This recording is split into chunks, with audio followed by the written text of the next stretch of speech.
ओमज्ञानतिमिरान्धस्य ज्ञानाञ्जनशलाकया चक्षुरुन्मीलितं येन तस्मै श्रीगुरुवे नमः। नमो विष्णुपादाय तीर्थपथप्रदर्शिने श्रीमद्भक्तिसम्पत् तीर्थगोस्वामिति नामिने वाञ्छाकल्पतरुभ्यश्च कृपासिन्धुभ्येव च पतितानां पावनेभ्यो वैष्णवेभ्यो नमो नमः। गुरुवे गौरचन्द्राय राधिकाय तदालये कृष्णाय कृष्णभक्ताय तद्भक्ताय नमो नमः। श्री कृष्ण चैतन्य प्रभु नित्यानंद श्री अद्वैत गदाधर शिवासादि श्री गौर भक्तवृंद। हरे कृष्णा कृष्णा कृष्णा हरे हरे, हरे राम राम राम हरे हरे। हरे कृष्णा। वैशाख मास के शुक्ल पक्ष की एकादशी का नाम मोहिनी एकादशी है और यह एकादशी इस वर्ष 8वें गुरुवार को है। और जैसा कि इसके नाम से ही पता चलता है कि यह एकादशी सभी प्रकार के मोह का नाश करने वाली है।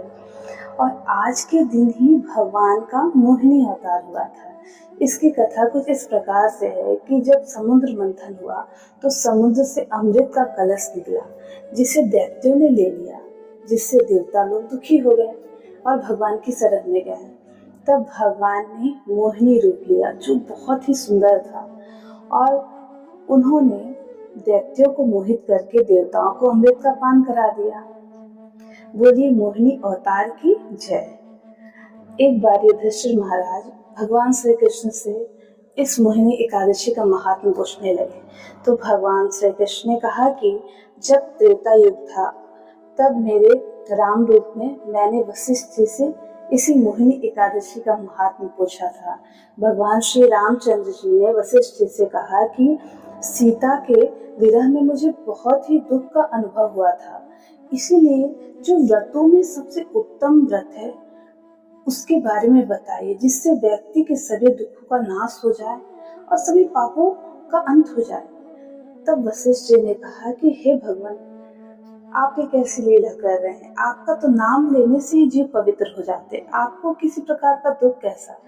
लेकिन आप संसार के लोगों को के कल्याण के लिए बहुत ही उत्तम प्रश्न पूछ रहे हैं। तो इस पर वशिष्ठ जी ने कहा कि व्रतों में सबसे उत्तम व्रत एकादशी का व्रत होता है।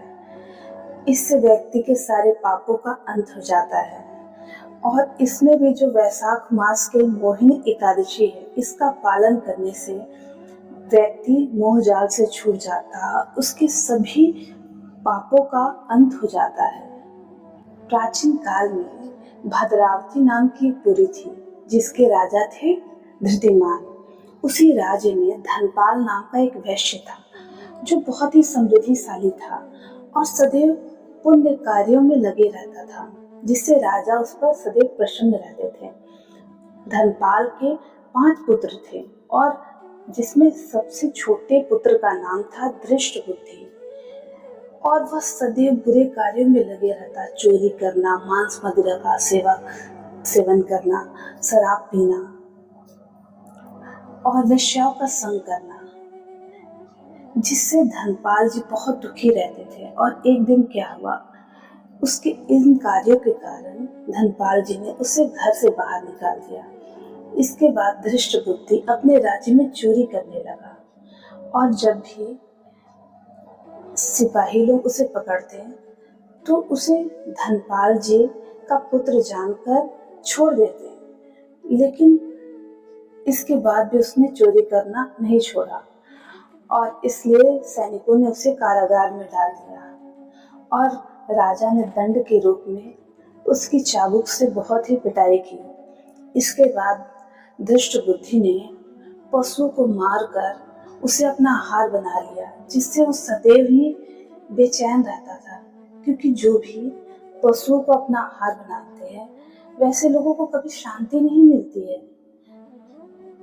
क्योंकि हम किसी की हत्या करके कैसे सुखी रह सकते। इसीलिए हमें कभी भी मांस मदिरा का सेवन नहीं करना चाहिए। ऐसा करने से हमारे जीवन में कभी शांति नहीं रहेगी। लेकिन दृष्टबुद्धि के पूर्व जन्म के किस पुण्य कर्म के कारण वह कौंडिनी मुनि के आश्रम के निकट पहुंचा और ऋषिवर उस समय वैशाख मास था, इसलिए गंगा स्नान करके अपने आश्रम के निकट आ रहे थे और किसी पूर्वजन्म के शुभ कर्म के कारण ऋषि के शरीर से एक बूंद जल धृष्ट बुद्धि के शरीर पर पड़ गया, जिससे तत्काल इसके सारे पाप नष्ट हो गए। क्योंकि नरोत्तम दास ठाकुर ने अपने भजन में कहा है ना, जहाँ निकट गेले पाप दूर जाए। जो शुद्ध संत वैष्णव होते हैं उनके दर्शन से व्यक्ति के सारे पाप नष्ट हो जाते हैं। इसके बाद धृष्ट बुद्धि ने ऋषि के चरणों में दंडवत प्रणाम किया और उन्होंने ऋषि से सारा वृतांत बताया।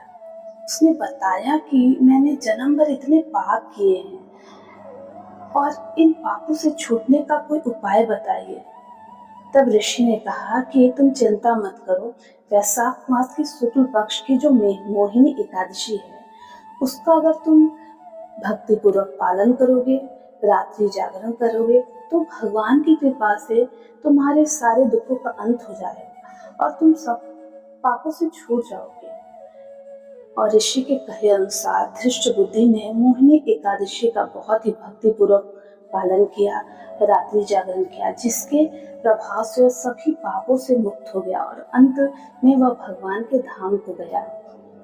जो सभी प्रकार के दान हैं, यज्ञ हैं, तीर्थों में स्नान करने का जो फल है वह भी इस एकादशी के 16वें अंश के बराबर भी नहीं है। एकादशी का बहुत ही महत्व है और इस मोहिनी एकादशी की कथा को सुनने मात्र से 1000 गायों के दान करने का फल हमें मिलता है।